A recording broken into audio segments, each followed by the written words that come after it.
খাসির মাংসের দাম হচ্ছে 1000 টাকা ভাই আমার। তো গতকালকে কোনো এক অসাধু ব্যবসায়ী বা হচ্ছে যে অভদ্র মানুষ অবশ্যই তার নরকের নিম্নস্তরে জায়গা হবে, সেই 1000 টাকা দিয়েছে জাল টাকা। আজকে যখন আমি পেমেন্ট করতে গেছি বিভিন্ন জায়গায় বাজারের উদ্দেশ্যে, তখন দেখি এই টাকাটা জাল।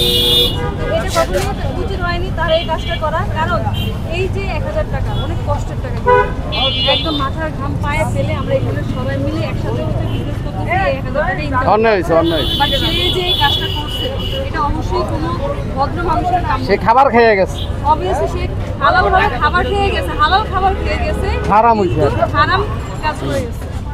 এটার জন্য তাকে নরকের নিম্নস্তরে জায়গা হোক। আর হে যে টাকাটা দিয়েছে টাকাটা যেন দেওয়া যায় আপনার, আপনি বলেন জীবিত থাকা অবস্থায় সে যাতে টাকাটা দেওয়া যায়। সে যাতে হচ্ছে আর কাউকে যাতে আর আপনি টাকাটা আপনি যেন দিয়ে